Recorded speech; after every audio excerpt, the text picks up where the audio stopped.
काश आप सुन पाते मेरी खामोश सिसकियों की आवाज। मेरी हिम्मत नहीं होती कि मैं अपनी जिंदगी की किताब के कुछ पन्ने या अपनी पहचान भी आपसे साझा कर सकूं, लेकिन फिर भी मैं बताना चाहती हूँ ताकि मेरी जैसी गलतियां और लोग ना कर सकें। माँ बाप का साया कितना जरूरी होता है, जो उनसे अलग होने के बाद ही पता चलता है। समाज में बाकी लोग तो आपसे फायदा उठाने के लिए बैठे हैं। मेरा खुशहाल परिवार, मेरे माँ बाप, मेरे 4 छोटे भाई बहन हैं। मैं 16 साल की हूँ और 9वीं कक्षा में पढ़ रही थी। तभी एक दिन मेरे से 10 साल बड़े एक लड़के से मुझे प्यार हो गया। वह हमेशा हमारे स्कूल के बाहर खड़ा हो जाता था। मैंने उसके चक्कर में कई बार स्कूल छोड़कर घूमने जाती। मम्मी पापा को जब पता चला तो उन्होंने मुझे बहुत मारा और कमरे में बंद कर दिया। मैंने माफी मांगी, फिर बड़ी मुश्किल से स्कूल जाने की इजाजत मिली।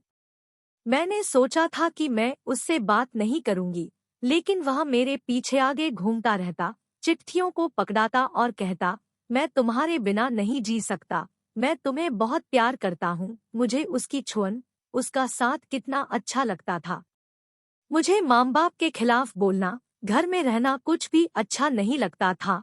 या तो मैं उसके साथ रहती या उसके ख्यालों में गुम रहती। आखिरकार एक दिन मैं अपने माँ बाप की डांट मार से परिवार को छोड़कर अपने प्यार के साथ एक नए अपने सपनों की दुनिया बसाने के लिए सब कुछ हमेशा के लिए छोड़कर चली गई। मुझे कोई डर नहीं था, पूरा भरोसा था अपने प्यार पर। वह दूसरे जिले में अपने घर ले गया था, जहां उसके 3 भाई और माँ बाप रहते थे। सबसे छोटा भाई भी हमसे 6 साल बड़ा था। सभी ने मुझे खरीद के लाया हुआ समझ लिया था। जब जिसका मन आता मुझसे जबरदस्ती करता और जब मैं शिकायत करती तो मुझे ही डांट मार पड़ती।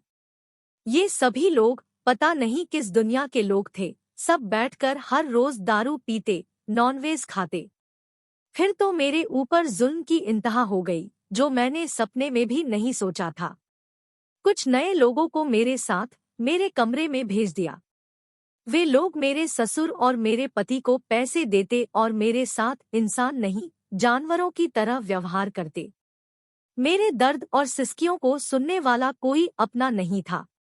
मैं रोज अपने माँ बाप, भाई बहनों की याद करके रोती और सोचती कि वह आकर मुझे डांट भी दे तो उसमें भी उनका एक प्यार था, मेरी सुरक्षा का भाव था।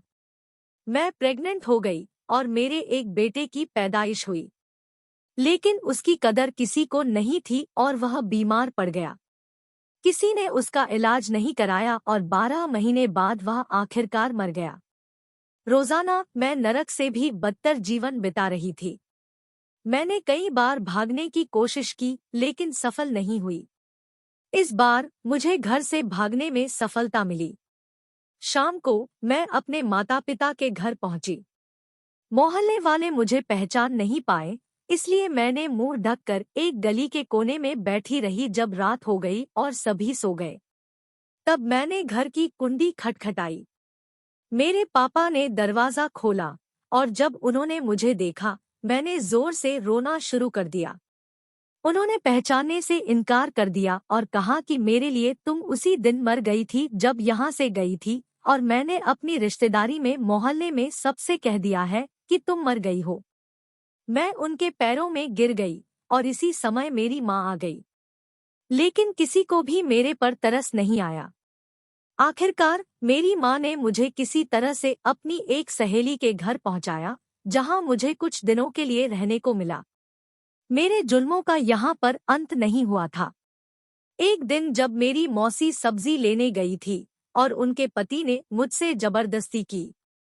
जब वह लौट कर आई, मैंने उन्हें सब कुछ बताया, लेकिन उन्होंने ही मुझे उल्टा डांट दिया और मुझे घर से निकाल दिया। मैं एक नुक्कड़ पर बैठकर रो रही थी, तभी एक महिला आई और मुझे श्याम नगर में स्थित सखी केंद्र कार्यालय ले गई। वहां की हेड नीलम चतुर्वेदी ने मेरी पूरी बात को दिल से सुना और कहा कि तुम चिंता मत करो, हम तुम्हारे साथ हैं। उन्होंने सखी केंद्र के शेल्टर होम में मुझे रख लिया और लगभग 15 दिनों तक मेरे माता पिता और मेरे साथ बहुत काउंसलिंग की और समझाया। अंत में मेरे पापा ने कहा कि अगर आप बहुत जोर देंगी तो मैं इस लड़की को लेकर जाऊंगा और रेलवे ट्रैक में किसी ट्रेन के सामने धकेल दूंगा, क्योंकि मेरे और भी बच्चे हैं। मैं इसे अपने साथ नहीं रख सकता। फिर नीलम जी ने मुझे माँ और बाप का प्यार दिया, अपने बच्चों से बढ़कर प्यार किया। मुझे वह सब कुछ दिया जिसकी मुझे चाहत थी। मुझे 9वीं कक्षा से एमए तक पढ़ाया और अनेक ट्रेनिंग प्रोग्राम में भेजा। हिंदुस्तान के तमाम हिस्सों में प्रोग्राम में भेजा। नीलम जी ने कहा कि तुम पुरानी बातें सब कुछ भूल जाओ, अब तुम हमारी बेटी हो। मैं अपनी पुरानी यादें भूल चुकी थी, लेकिन फिर भी मुझे उन्हें देखकर अपने छोटेपन का एहसास होता था। सखी केंद्र में मुझे पुरानी यादें आती है कि इन्होंने मुझे कहां से कहां पहुंचा दिया। लेकिन मैं वह सब छोड़कर अपनी अलग एक नई जिंदगी जीना चाहती थी। नीलम जी की उम्मीद थी कि मैं सखी केंद्र की मजबूत पिलर बनूं और अपनी तरह की लड़कियों की जिंदगी बनाऊं, लेकिन मैं उनकी जैसी भगवान या कुम्हार नहीं थी, जिनकी जिंदगी ही दूसरों के लिए समर्पित होती है। मेरे सपने अलग थे। नीलम जी ने मुझे बहुत बेहतरीन स्थानों में घुमाया, मुझे बहुत प्यार करती थी, यहाँ तक कि मेरी कई जगह शादी भी तय करवाई, लेकिन मुझे धीरे धीरे सखी केंद्र में कम अच्छा लगने लगा था। मुझे वहाँ से अलग एक नया जीवन चाहिए था। मैं अलग जाकर आजाद पंछी की तरह एक नई जिंदगी जीना चाहती थी, क्योंकि अब मैं सभी तरीकों से सक्षम हो गई थी। उन्होंने मुझे इस लायक बना दिया था कि मैं 20 से 25 हजार कहीं भी कमा सकती थी, लेकिन यहाँ मुझे रहने और खाने के साथ साथ 10 से 15 हजार के बीच ही मिलते थे। मैंने नीलम जी से कहा कि अब मैं यहाँ काम नहीं करना चाहती, मैं एक अलग शहर में अलग जीवन जीना चाहती हूँ। मैं अब एक पार्टनर के साथ अपने मन का जीवन बिता रही हूँ, लेकिन अब नीलम जी से और सखी केंद्र के लोगों से मिलने वाला वह प्यार और अपनापन खत्म हो चुका है, मुझसे दूर हो चुका है। आपने मेरी पूरी कहानी सुनी, इसके लिए बहुत बहुत शुक्रिया। अब आप बताएं, मुझे क्या करना चाहिए।